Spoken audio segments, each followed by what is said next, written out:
Before there was man, before the earth echoed with footsteps, or the sky witnessed the cries of newborns, the cosmos held secrets known only to its creator.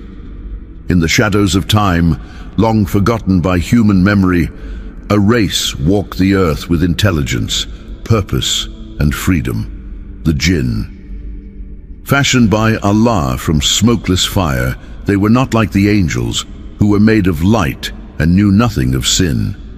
These Jinn were free-willed, capable of obedience and defiance, of goodness and corruption. They were a civilization of mystery, roaming the lands, building cities, forming tribes, and mastering the world in ways humans never would. They were powerful, swift, unseen, living in dimensions that overlapped our reality, yet hidden from our senses.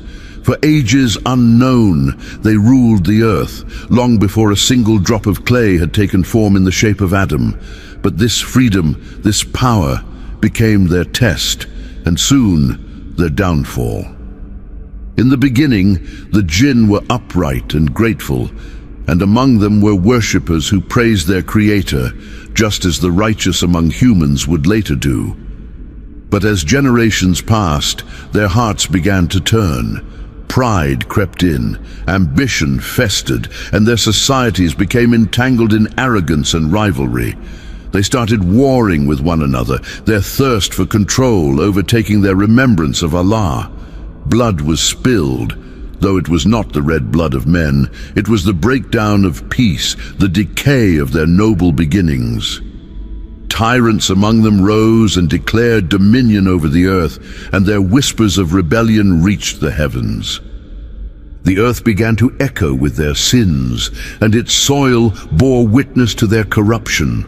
Their fire, once a symbol of their energetic essence, now became a tool of destruction. They scorched the lands, defiled the oceans, and silenced the righteous among them. The balance was shattered. As their wickedness grew, the earth itself cried out to its Creator. The angels, ever obedient, looked down and saw the chaos unfold. Though they were not created with the power of choice, they felt sorrow for the state of the world. Then, by the command of Allah, the heavens stirred. An army of angels, warriors of light, descended upon the earth. This was not an act of vengeance, but a divine act of justice.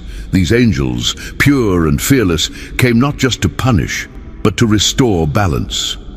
Leading this celestial force was Azazel, a Jinn who had not succumbed to corruption. He had lived a life of immense worship and was granted a status among the angels due to his unwavering devotion. At that time, he was admired in the heavens. Unlike his kin who had fallen into disobedience, Azazel stood tall, disciplined, and pious. With divine permission, the angelic host swept across the earth. The wicked Jinn tribes were overwhelmed by a force they could neither see clearly nor withstand. Their fortresses were crushed, their empires dissolved, and the rebellious were scattered. Some fled to the remote corners of the earth, into the deep forests and forgotten caves.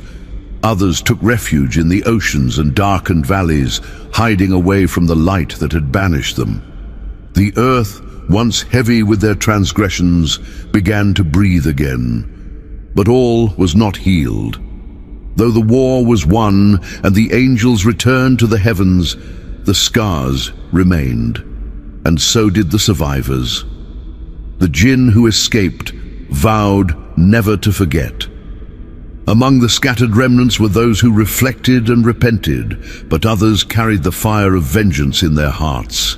And among them all, Azazel stood differently. Once the celebrated among the ranks of angels, he began to believe that he was not just pious, but superior. Watching his fallen brethren, he did not feel compassion or fear, but a growing belief that he alone was worthy of greatness.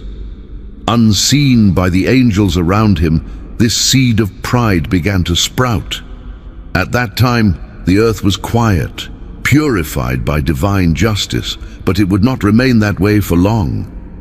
For something new was coming. a creation unlike any before it, one that would carry the legacy of the earth and face the same test of free will. And this new arrival would stir a fire in Azazil that would shake the heavens once more. From the ashes of the great corruption, after the angels had swept the earth clean of the chaos wrought by the Jinn, peace briefly returned. The remnants of the Jinn who had survived the divine purge retreated into the shadows, some into caves beneath mountains, others into the dark depths of the seas, while many scattered into desolate and forgotten lands, clinging to survival. But from the ruins of this shattered world, one figure rose above them all, not in rebellion but in piety, Azazil. Though born of Jinn, Azazil was unlike the others. He had not only remained obedient during the uprising, but had excelled in worship to a degree that astonished even the angels. While his own kind had fallen to their desires and ego, Azazil had bowed, fasted, praised, and submitted until he was elevated by Allah to the ranks of the angels themselves. Though not of their essence, he was allowed to dwell among them, to ascend through the heavens and witness what no jinn before him ever had. He worshipped Allah in every layer of the skies, in every celestial court, and in every sacred space. For thousands of years, he moved among the angels like one of them, admired and respected, his devotion becoming his crown. The angels marveled at his sincerity, and many believed him to be the most righteous among the creation of free will. Yet deep within him, hidden even from himself, a dangerous feeling began to fester, a sense of superiority. Azazil looked upon the fate of the rebellious Jinn with contempt. He saw their destruction not with sorrow, but with pride in his own restraint. He viewed himself not just as a servant of Allah, but as a beacon of excellence among the flawed. He began to compare himself not only to his fallen kin, but even to the angels he walked among. What began as gratitude subtly turned into self-admiration. Pride, the very disease that had destroyed the Jinn kingdoms, now began to whisper into his own heart. But it was quiet, it was hidden, and it would not surface until the moment of his greatest test. Then came the divine decree that would change the destiny of creation. Allah, the all-knowing, the most wise, announced to the angels, "Indeed, I am going to place a vicegerent on earth." The words echoed through the heavens, stirring questions in the hearts of the angels who had seen the destruction left behind by the Jinn. They asked with humility and reverence, "Will you place upon it one who will cause corruption and shed blood while we glorify and praise you?" It was not defiance in their question, but genuine concern born from the memory of the chaos they had witnessed. They could not understand the purpose of another creature with free will walking the earth, a place that had only just been cleansed from the ruin of the last. But Allah, in his perfect wisdom, replied simply, "I know what you do not know." While the angel submitted to this divine command, Azazil listened with curiosity, and something within him stirred. The news of a new creation, made not of light nor of fire, but of something lowly and dense, clay, was to him an insult to the divine order he had grown accustomed to. Clay? Mud? A substance walked on, molded, dried, and cracked under the sun? How could such a creature, formed from the dust of the earth, be worthy of the honor once given to him? He who was created from smokeless fire, pure, powerful, and swift, began to feel that his essence was nobler. But he said nothing. He watched. He waited. As the angels gathered in awe, Adam began to take form. His body was shaped by the hands of Allah, his features molded with precision, and his form left hollow for a time. Azazil circled him, examining this new creation with growing doubt. The Jinn within him, the fire, began to boil. While the angels looked on with wonder and submission, Azazil grew suspicious. Day by day, his internal struggle grew. He knew Allah was perfect in wisdom, yet his pride wrestled with his faith. He did not yet rebel, but his heart was no longer at peace. Then came the divine breath. When Allah breathed into Adam of his spirit, the clay became life. The first man, the chosen vicegerent of earth, opened his eyes. The angels were commanded to prostrate, not in worship, but in honor. All at once, the angels fell in submission. Every single one of them bowed before the new creation, fulfilling the divine command without hesitation, all except one. Azazel stood still. He refused. In that moment, what had festered in silence erupted into defiance. He declared, "I am better than him. You created me from fire and you created him from clay." With those words, Azazel revealed what had been hidden all along: his pride, his arrogance, his belief that his devotion and origin made him superior.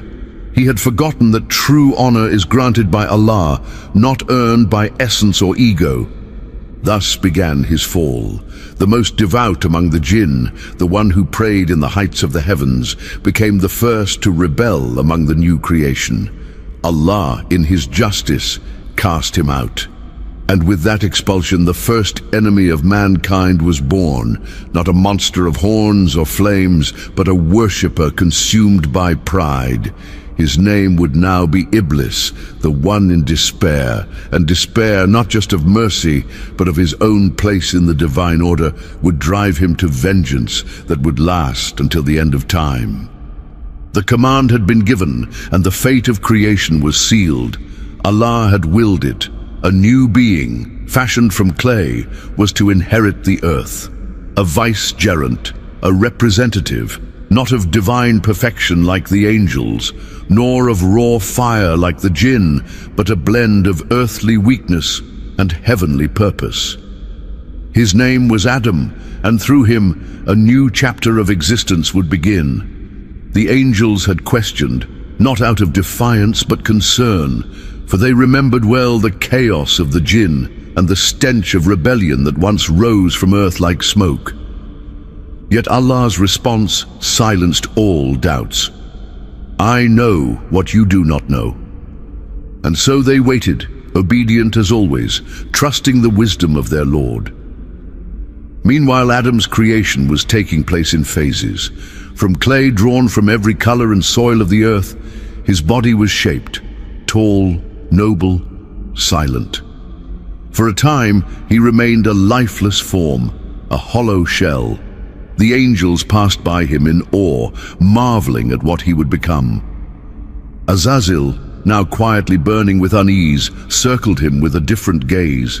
He tapped upon Adam's shell, hearing the echo within. He scoffed at its emptiness and whispered to himself, "What worth lies in this hollow thing?" But Adam was not finished. When Allah breathed into Adam his spirit, the miracle unfolded. The clay came to life. His eyes opened, his limbs moved. He stood upright, the only creature formed by Allah's own hands and honored with his spirit. The angels recognized the majesty of this moment and bowed in full obedience as commanded. All without hesitation lowered themselves in humility, all but Azazel. That single refusal, rooted in pride, would fracture the unseen world. Allah questioned him directly, exposing the arrogance hidden behind years of piety. "What prevented you from prostrating when I commanded you?" Azazel's answer was a declaration of rebellion. "I am better than him. You created me from fire, and you created him from clay." In that moment he denied not only the order, but the wisdom of the one who created him.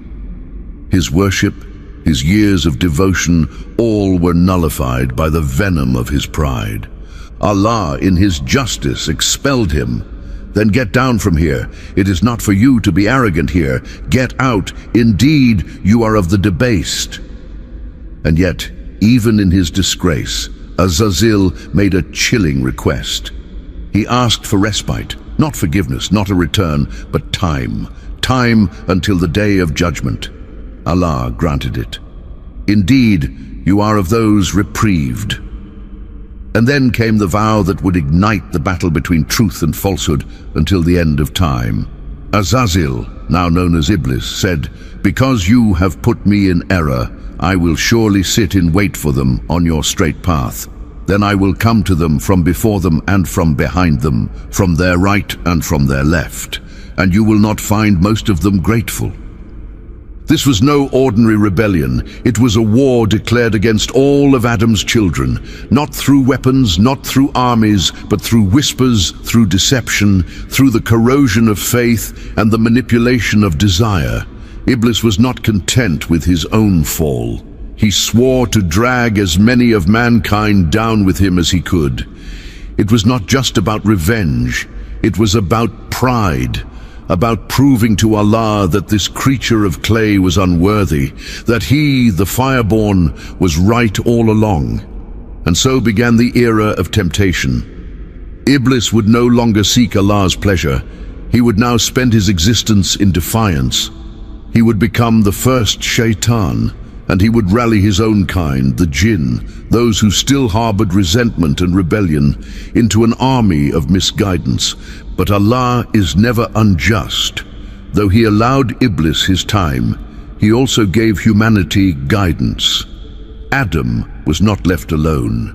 Allah taught him the names of all things, granted him knowledge that even the angels marveled at.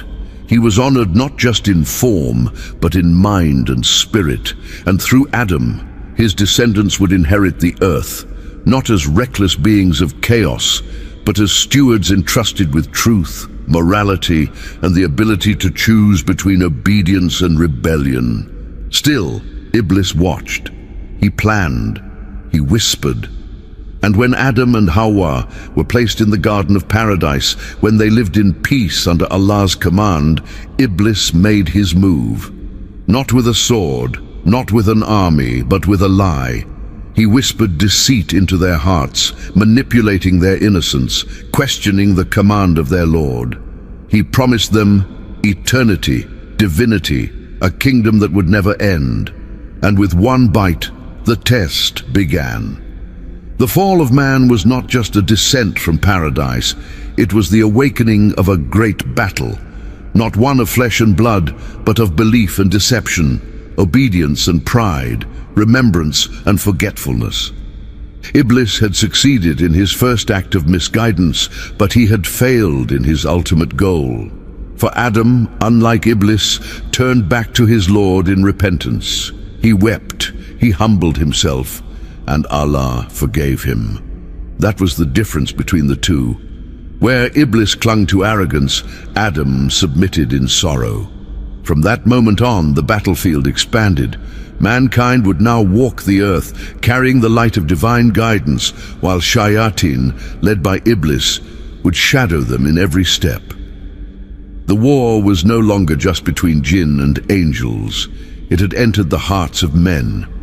What unfolded next would not be chronicled in the heavens with the clash of wings or fire, but in the unseen battlefields of the soul.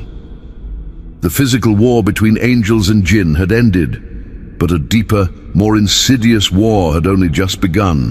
One waged in silence, in shadows, in whispers. After being cast down, Iblis did not rest. He began building an empire of darkness, a kingdom without borders that stretched across dimensions and generations. From the shattered remnants of the jinn who had once ruled the earth, he gathered allies. Some came to him willingly, still angry at their banishment and bitter toward the rise of mankind. Others were seduced by his promises of power, by the allure of revenge and chaos. Together they became the shayateen, the devils, loyal not to truth or justice, but to the hatred that burned in Iblis's chest. They roamed the earth, unseen yet ever present, whispering temptations into the hearts of men and women, planting seeds of doubt, envy, arrogance, lust, despair, and rebellion. They took root in every society, every culture, adapting to each age with new disguises, new voices, new tools, but always the same goal: to to divert humanity from the path that leads to Allah. The angels, on the other hand, never ceased their divine duties. Though they did not fight with swords in this new war, they stood as guardians, protectors, and messengers. They recorded every deed, guided those who sought the light, and descended with tranquility upon the righteous in their times of need. Every night and day, every soul was flanked by two scribes, Kiram and Katibin, writing down every word, every action. Others, like Jibreel, continued to descend with revelation, delivering the word of Allah to His chosen prophets. Some angels were tasked to protect believers, to strengthen them in prayer, to bring peace to the hearts of those who remembered their Lord. These silent warriors, bound by absolute obedience, stood firm in their stations while the shayatin prowled the spaces in between. But this was not a war the human eye could witness. The battle raged in the unseen, the ghaib. To most it passed unnoticed, yet its effects shaped the very course of human history. Every tyrant that rose, every temptation that led people astray, every flicker of envy that destroyed families, every whisper that caused a heart to harden, these were not accidents. These were victories for Iblis's army. And yet they were never absolute. For Allah had not left mankind defenseless. From the moment of Adam's descent to earth, divine guidance accompanied humanity like a lantern in the night. Prophets were sent in succession, each one a beacon of truth, armed not with armies, but with the light of revelation. With every temptation came a reminder, with every whisper, a verse, with every fall, the chance to rise again. This was the mercy of Allah, that no soul would be left unarmed in the face of evil. The Prophet Muhammad, the seal of the messengers, came as the final light in this war. Through him, Allah revealed not only the path to salvation, but also the strategies of the enemy. He taught mankind the tools of defense, the Qur'an, the remembrance of Allah, the protective verses that drive away the devils. He taught us that shayatin flee from the sound of sincere dhikr, that they cannot enter homes where Surah Al-Baqarah is recited, that Ayat al-Kursi is a fortress, and that wudu purifies not just the body, but the space around us. He told us how to seek refuge in Allah from the evil whispers, how to guard our homes, our prayers, our thoughts. He showed us that every step toward Allah is a step away from Shaitan's grasp. Even the simplest acts, eating with the right hand, beginning with Bismillah, entering the bathroom with the left foot, became shields in this invisible war. Islam became not just a religion, but a defense system for the soul. Through it, the believer was equipped with spiritual armor, even when he could not see the battle unfolding around him. And yet, despite all these tools, the war never paused. It was patient. It passed from parent to child, from one generation to the next. Shaitan does not need to rush. He waits at every crossroad, when faith weakens, when desires grow, when hearts become heedless. He studies every individual, knowing their weakness, exploiting their doubts. He doesn't need to conquer all, only to mislead just enough to make one turn away from Allah. But every time someone wakes in the last third of the night to pray, Shaitan suffers. Every time a tear is shed in sincere repentance, his plot fails. Every time the Qur'an is recited with reflection, a wound is struck against his army. And every time someone chooses patience over anger, honesty over deception, trust in Allah over despair, it is a victory not just for the individual, but for all of humanity in the face of ancient evil. But this battle is not endless. There is an appointed time for all things, a day when the veils will be lifted, when the unseen will become seen, and every soul will witness the truth with their own eyes. On that day, the day of judgment, humanity and jinn alike will be gathered. Iblis and his followers will be dragged forward, exposed for what they truly were. The tricks, the lies, the whispers, all laid bare. Those who followed him will try to blame him, but he will disown them. I only called you, and you responded to me, he will say. Do not blame me, but blame yourselves. The Jinn who lived righteously, who obeyed Allah and believed in his messengers, will be rewarded alongside righteous humans. But the arrogant, the rebellious, the deceivers among both races will face the consequence of their choices. Then the angels will descend once more, not in war, but in ranks of light.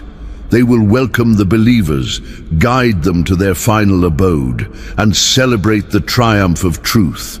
For in the end, the fire of pride will be extinguished by the light of humility. The whispers of Shaitan will be silenced by the eternal word of Allah. And those who stood firm, even in the face of unseen enemies, will be honored beyond imagination. The war will end, justice will reign, and the kingdom will belong to the most merciful alone. Have you ever heard of a city so magnificent, so utterly unique, that even the Qur'an calls it the like of which was never created in any land? A city so grand, its very name, Iram, still echoes across deserts and ancient scrolls, cloaked in mystery and awe. This wasn't just any city. It was a marvel of architecture, a kingdom of wealth, and a civilization that rose with pride, only to be swallowed whole by the sands of time. Mentioned in Surah Al-Fajr, Iram is described as a place with lofty pillars, towering structures unlike anything else. These pillars weren't just architectural wonders, they were symbols of unmatched power, ambition, and human pride. But what happened to this majestic place? Why does it exist only in whispers of revelation and scattered ruins buried deep in the Arabian sands? The Qur'an doesn't tell us much, but what it does reveal is enough to shake the heart of any listener. Iram is a warning, a riddle, a forgotten tale of power, defiance, and divine justice. And as with all things in the Qur'an, its message still lives, still warns, and still echoes. To understand Iram, we must first understand its people, the tribe of Ad. These were no ordinary desert dwellers. The Ad were a people of strength, dominance, and wealth. They lived in southern Arabia, possibly near the fabled Rub al-Khali, the empty quarter, a region so vast and uninhabitable that even modern explorers tread carefully. The Qur'an repeatedly highlights their strength. They were given abundant provisions, gardens, springs, and vast lands. They carved their homes out of mountains and built towers that kissed the sky. Their technological and architectural advancements were unmatched at the time. So powerful were they that they believed themselves to be invincible, above the laws of nature and beyond the reach of divine punishment. But their strength wasn't just physical, it was rooted in arrogance, the kind of arrogance that blinds a civilization to its own decay. They looked around and saw only their own greatness, their monuments, their sprawling cities, their unchallenged authority. And in that illusion of power, they began to lose their moral compass. They began to exploit, oppress, and rebel against the very values that once uplifted them. They worshipped false idols. They glorified their own achievements. They forgot the one who gave them their strength. And that's when Allah, in His infinite mercy, sent them a prophet, Hud. Hud was one of their own, a man raised among them, who spoke their language and understood their ways. He came not to destroy, but to remind, to call them back to justice, humility, and submission to the one true God. He didn't ask for wealth. He didn't seek power. He simply warned them, gently, patiently, again and again. But pride is a dangerous veil.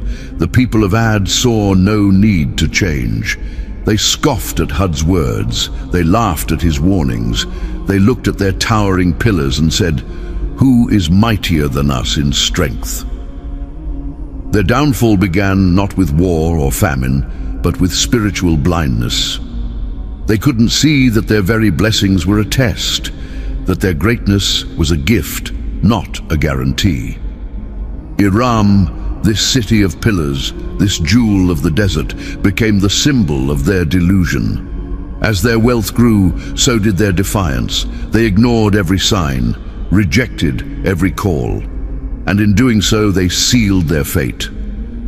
The story of Iram is not just a tale from ancient scripture, it's a mirror, a reflection of what happens when civilizations forget their creator, when they place trust in their own hands instead of the one who formed them from dust. The ruins of Ad, if they still lie buried beneath the sand, are not just broken stones. They are silent witnesses, echoes of a time when human pride reached too high and fell too far. And as we explore this forgotten kingdom, we must ask ourselves, how close are we to becoming the next Iram? Among the people of Ad, a man was chosen, not a stranger, not an outsider, but someone from within their very own bloodline. His name was Hud, a prophet sent by Allah, whose mission was not destruction, but mercy. Hud knew the pride of his people. He had grown up among their soaring columns and majestic towers. He had seen their caravans heavy with gold and spices, watched their rituals performed before lifeless idols, and felt the weight of arrogance that hung thick in the air like a desert heat wave. But still, he approached them with patience, with gentleness, with a heart full of concern.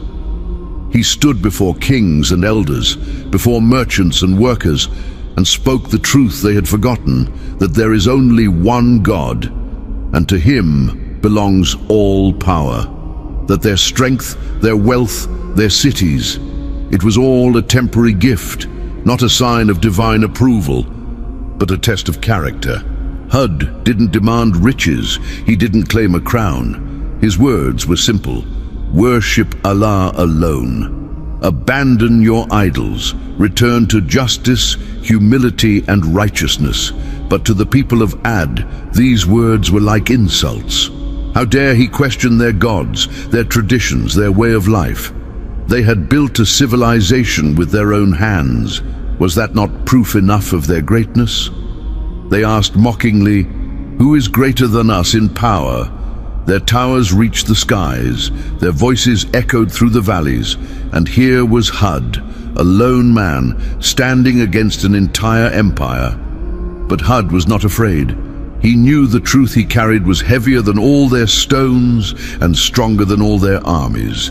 Again and again, he warned them, not just of punishment, but of what they were losing, their purity, their humility, their connection to the divine. He reminded them of the nations before them who perished in arrogance, whose monuments were now dust. He begged them to open their hearts. But the hearts of the arrogant are like locked doors, bolted shut from the inside. The more he called them, the more stubborn they became. They accused him of madness.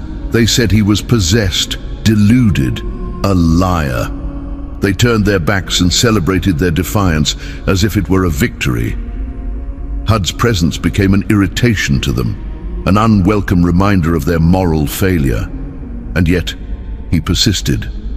With every rejection, he stood again. With every insult, he prayed for them. He didn't just deliver a message, he lived it, breathed it, became a walking proof of divine mercy. He was not just warning of destruction, he was offering a path back to peace. But they saw peace as weakness. They believed their prosperity was eternal. Their gods of stone were closer to them than the truth Hud brought.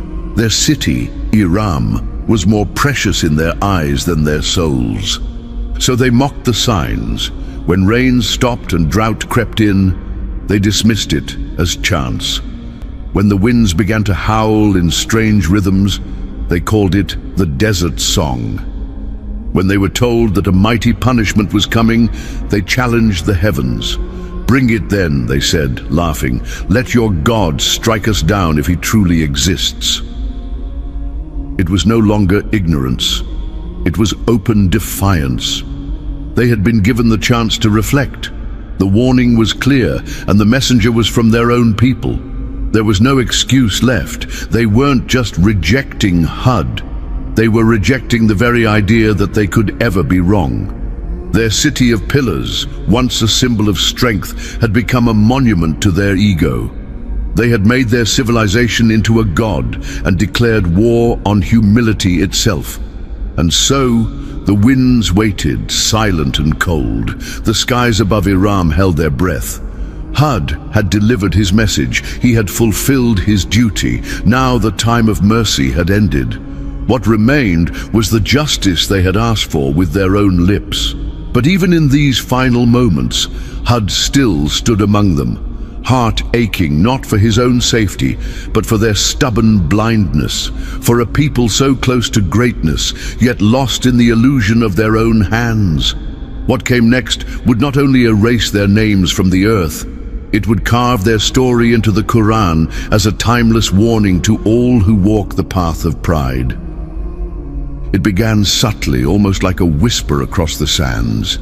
The skies above Iram, once brilliant with sunlight and warmth, started to darken with an eerie calm. The winds, once gentle companions of the desert, turned strangely still, as if waiting for something colossal, something divine. The people of Ad, with all their arrogance and disbelief, paid no mind. Some even laughed.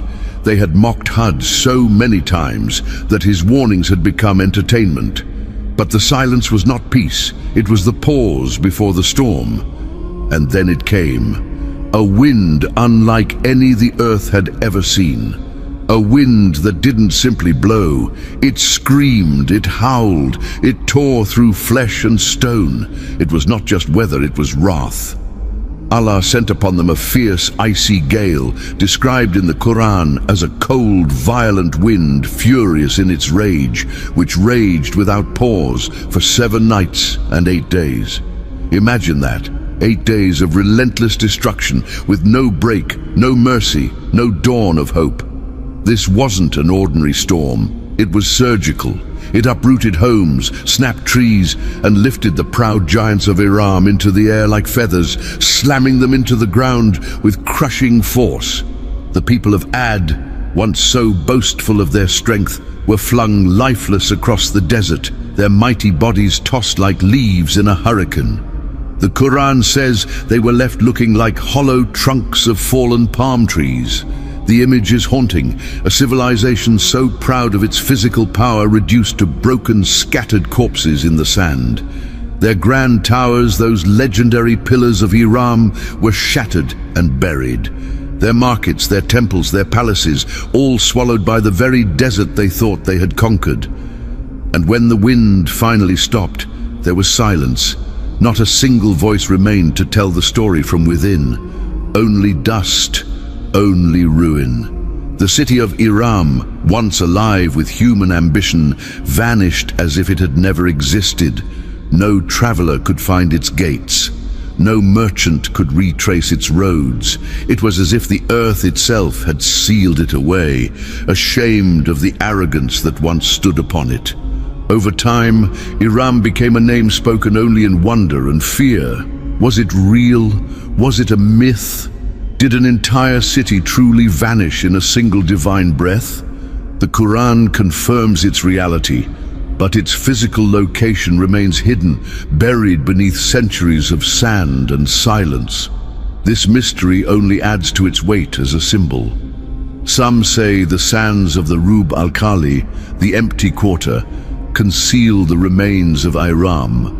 Stories passed down through Bedouin tribes speak of strange ruins appearing after great sandstorms. Towers half buried, doors that lead nowhere, pillars broken and alone. Some claim that Jinn wander its ruins at night, whispering to those who dare to camp too close. Others speak of travelers who once found the city, only to vanish themselves, as if Iram swallows all who come near, preserving its secrets for eternity. These legends are not just tales, they are echoes of a memory the world refuses to forget. a memory of what happens when pride reaches too far. Mystics and scholars across the centuries have reflected deeply on the story of Iram. Sufi poets described it as the ultimate metaphor for the nafs, the ego that builds grand fortresses for itself and believes it is untouchable.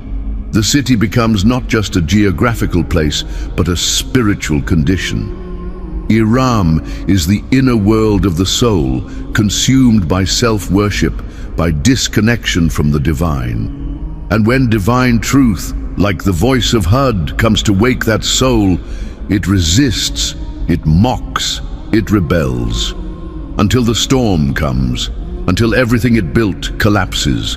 In this way, the destruction of Iram is not only a punishment, it is a purification, a clearing of the false to make room for the real, a lesson etched into the Qur'an to remind us that no matter how high we build, if our foundation is arrogance, it will crumble. And just as the desert hides Iram beneath its surface, many of us carry our own Iram within, hidden cities of pride, buried beneath layers of denial. The tale of Iram is not meant to entertain. It is meant to awaken, to shake the listener from their sleep, because its people did not perish for lack of wealth or knowledge.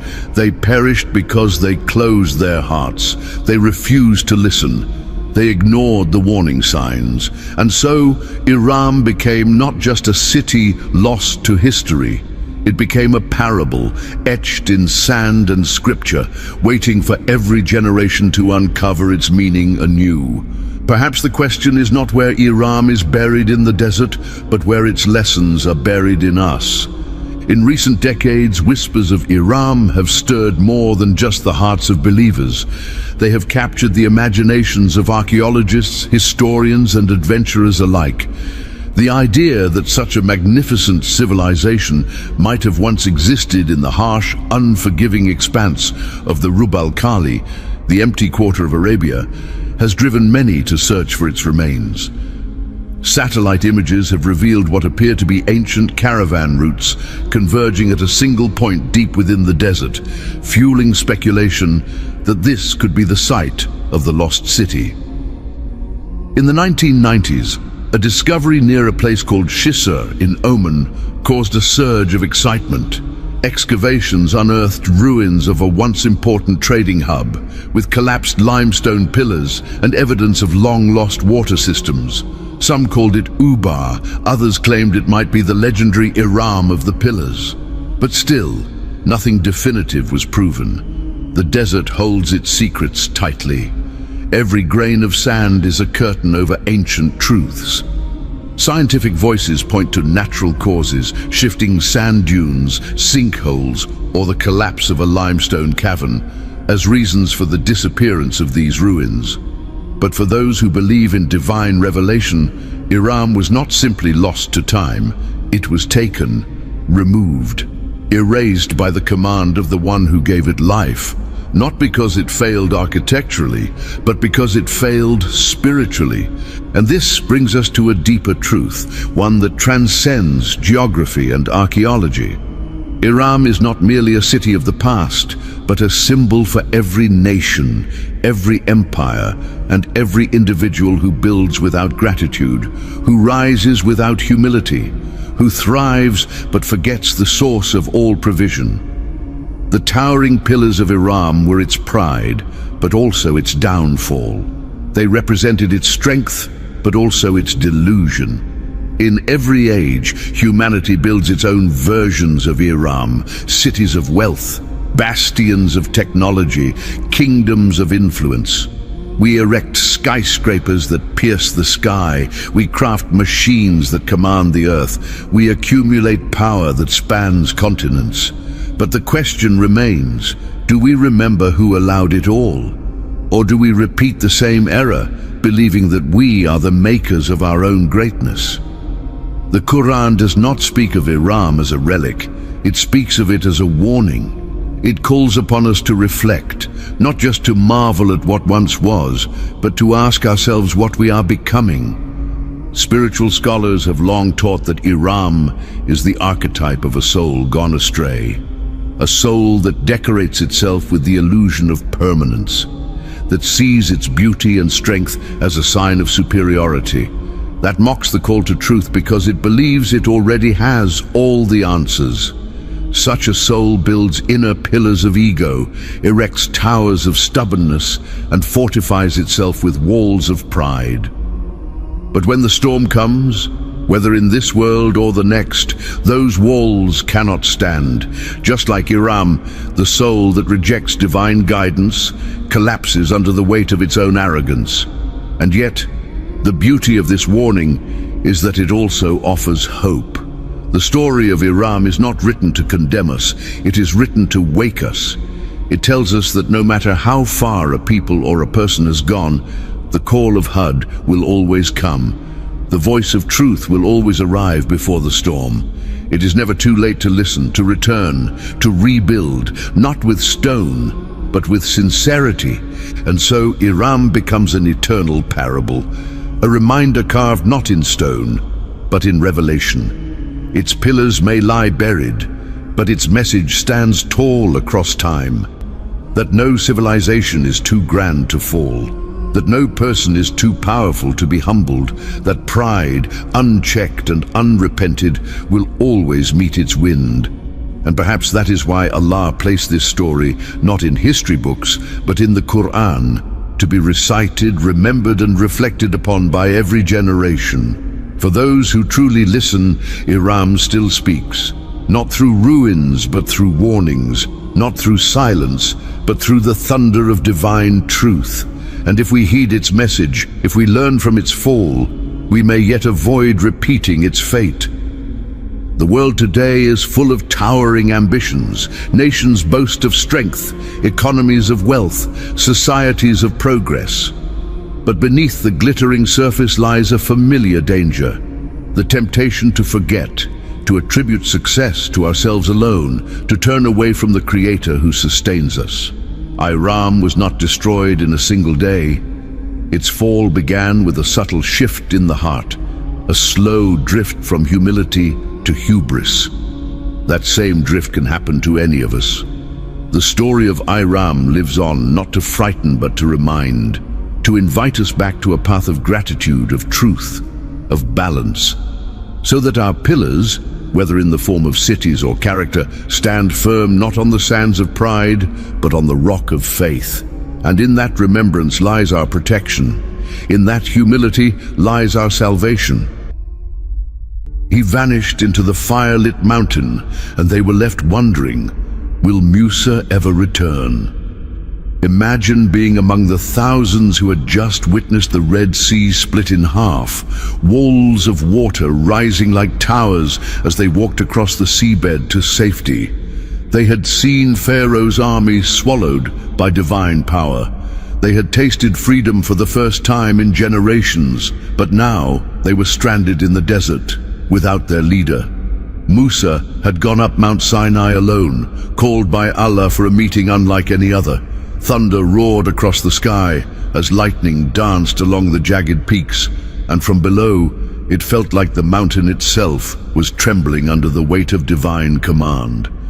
It was supposed to be for a few days, but as time dragged on, the people grew restless. Questions filled the air like dust in the wind. Why was he taking so long? Had he abandoned them? Had something happened to him? The longer they waited, the louder the doubts became. Patience ran thin. Their leader was gone, and their faith, so fresh, so fragile, began to crumble under the pressure of uncertainty. In this growing storm of confusion, one man saw his opportunity. His name was Samiri. He was no stranger to knowledge. He had lived among the elite, observed the miracles of Musa, and knew the scriptures well enough to twist them. But unlike the prophets, Samiri was driven not by faith, but by ego. And he had watched closely, watched as the people's loyalty shifted with every miracle, every moment of fear. Now he would seize their weakness. Whispering quietly at first, he began planting seeds of doubt.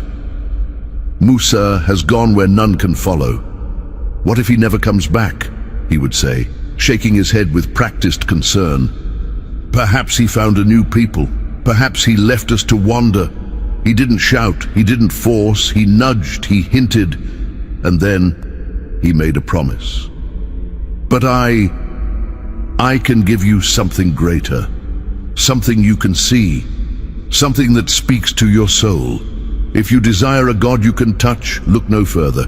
Bring me your gold. Bring me the gifts you took from Egypt. Let us create with our own hands what Musa could only describe with words. And to a people starved for certainty, Samiri's voice was like honey on a thirsty tongue.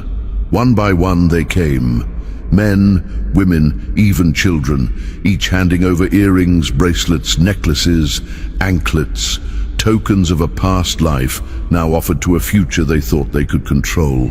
They weren't just giving away gold, they were surrendering their trust, and Samiri knew exactly what he would do with it. The furnaces were built from stone and wind, and the flames licked the desert air as the gold began to melt. It was a grotesque scene, wealth once taken as spoils from the oppressors, now transformed into an offering for a new kind of tyranny. Samiri stirred the molten treasure with a strange kind of joy, chanting under his breath. But this was no ordinary statue he planned to build. He had something else, something secret. In his possession was a handful of dust, unseen, almost mythical. It was said to have come from the spot where the Archangel Jibril once tread.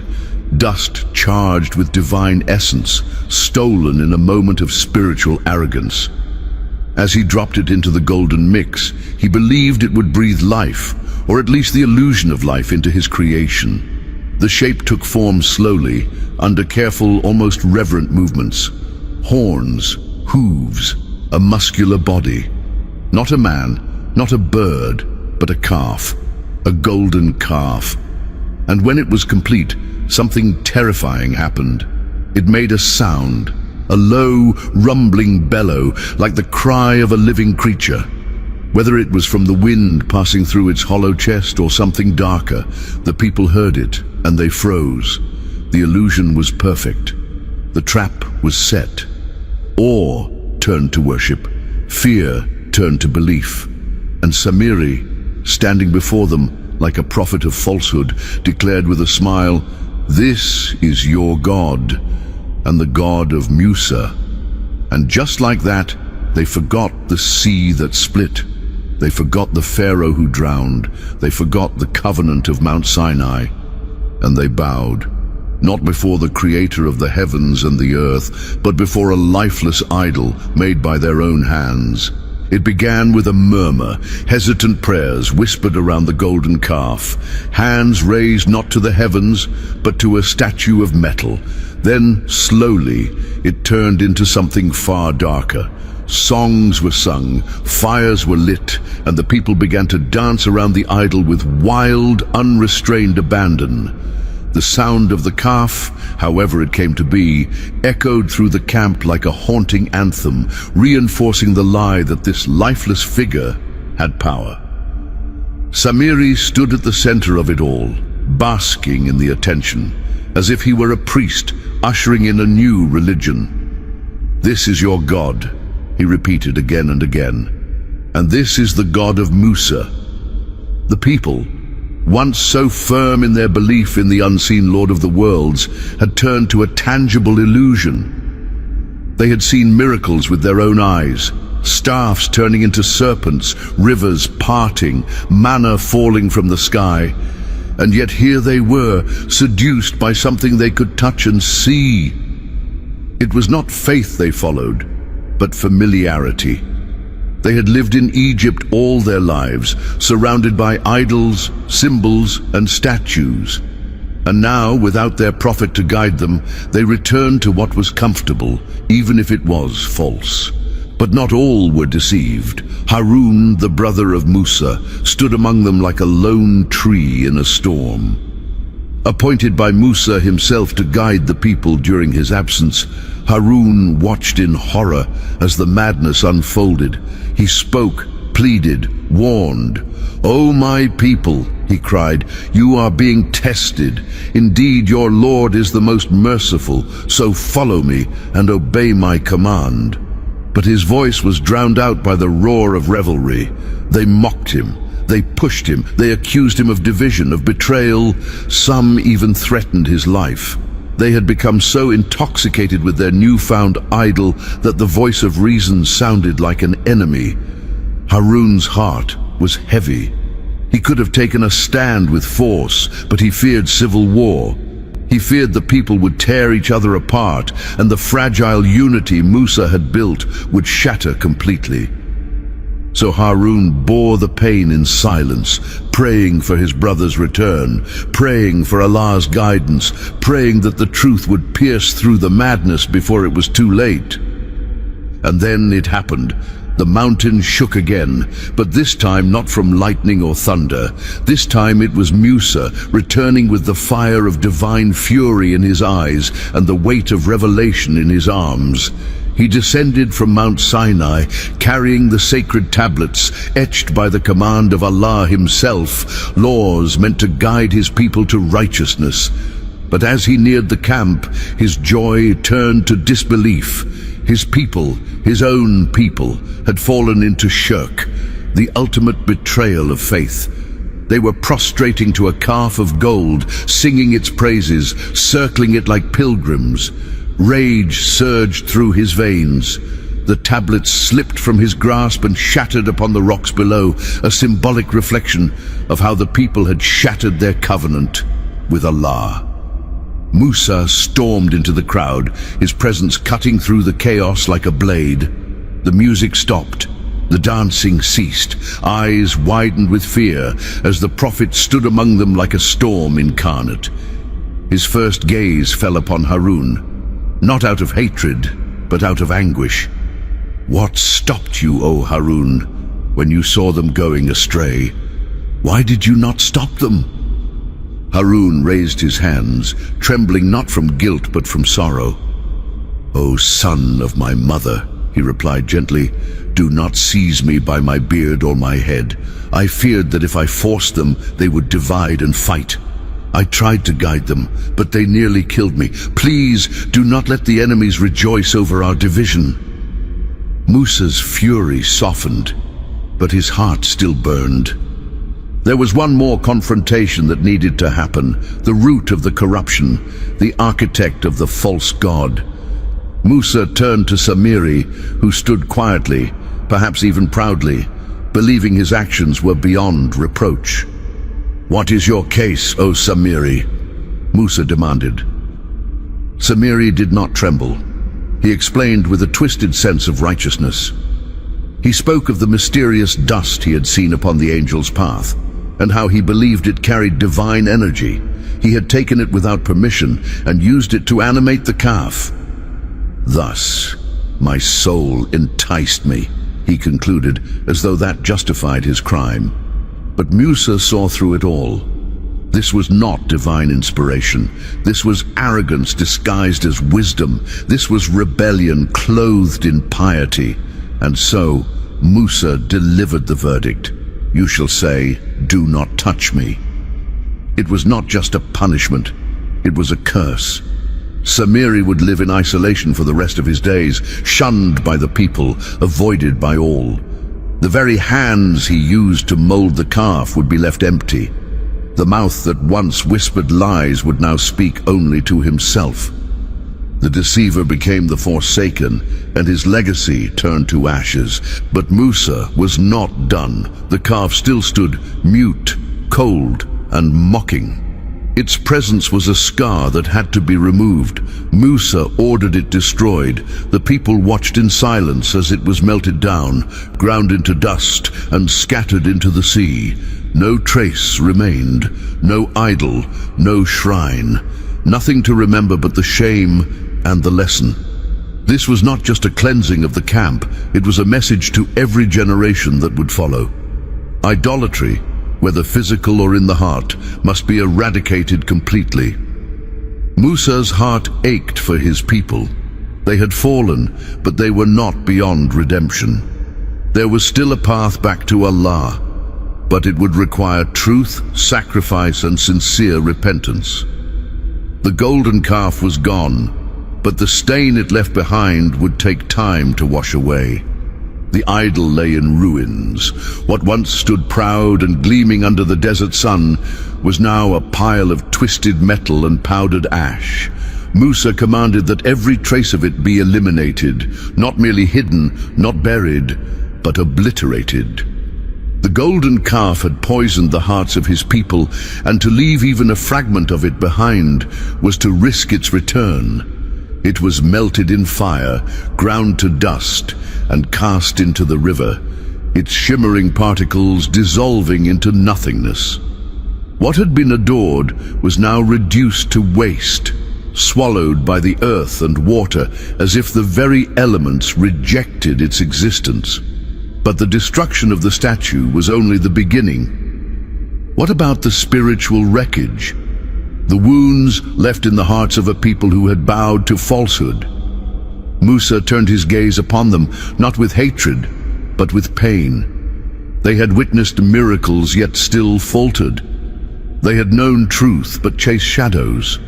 And now they stood before him, silent and ashamed, waiting for a judgment they knew they deserved. The weight of guilt pressed down like the sun above them. The joy they had once found in the idol now turned to bitterness in their mouths. They knew what they had done. They knew they had betrayed not only Musa, but Allah himself. And in that moment their hearts cracked open. "O Musa," they cried, "we have wronged ourselves. Ask your Lord to forgive us." And Musa did. He turned to the Most Merciful, pleading on behalf of his people. But Allah's forgiveness required more than words. It demanded sincerity, accountability, and sacrifice. The test had exposed the truth of their hearts, and now that truth had to be faced. The command came, not from Musa, but from above. Those who had fallen deepest into idol worship, who had danced and called out to the golden calf, were ordered to take responsibility, even if it meant facing punishment at the hands of their own people. It was one of the heaviest commands in the history of Bani Israel. It tore at their souls. But those who truly repented accepted it because they feared the fire of Allah more than the blade of justice. And when it was done, when the blood of the guilty had been spilled and the sincerity of the survivors had been proven, Allah forgave them. Not because they were perfect, but because they were humble. Not because they didn't fall, but because they chose to rise after the fall. His mercy descended upon them like rain on parched earth, cleansing hearts that had been stained with pride and disbelief. But this wasn't just a story about a single event. This became a lesson etched into the memory of a nation. The golden calf would be remembered for generations, not as a relic, but as a warning. It showed how quickly truth can be forgotten when comfort is lost. How easily people can be led astray when faith is based on convenience rather than conviction. The people of Musa had seen the sea split, yet they bowed to gold. They had heard the voice of their prophet, yet they chose silence over his guidance. This wasn't just about worshipping a statue. It was about what happens when the heart replaces the Creator with creation, when loyalty shifts from the unseen Lord to something that dazzles the eye. The golden calf was a symbol, a test, a mirror, and that mirror still reflects in every age, because idolatry didn't die with the destruction of that statue. It takes new forms in every generation, sometimes in wealth, sometimes in power, sometimes in ego. Anything we place above Allah becomes our own golden calf. The same whispers that led a nation astray now echo in the hearts of individuals every day. And so this story wasn't buried in the past. It was handed down as a living reminder. The heart must remain guarded, the soul must stay anchored, and faith must be rooted deeper than what the eyes can see. And yet, even after all this, after the betrayal, the punishment, the repentance, Allah didn't abandon his people. He allowed them to move forward. He continued to guide them, to test them, to mold them into a community worthy of the divine message. Musa remained their leader, stronger now, though his heart bore the scars of disappointment. The people followed, humbled and quieter, their steps slower but more deliberate. The desert still stretched endlessly before them, and the promised land remained in the distance. But now they walked not with arrogance, but with awareness. They had tasted the poison of disobedience and the sweetness of forgiveness. They had learned that the journey to Allah is not free of mistakes, but it must always return to Him. And so they marched on, not just across sand, but across the battlefield of the soul. They had buried the calf, but the true battle was to keep its whisper from rising again within. And that, perhaps, is the greatest struggle of all.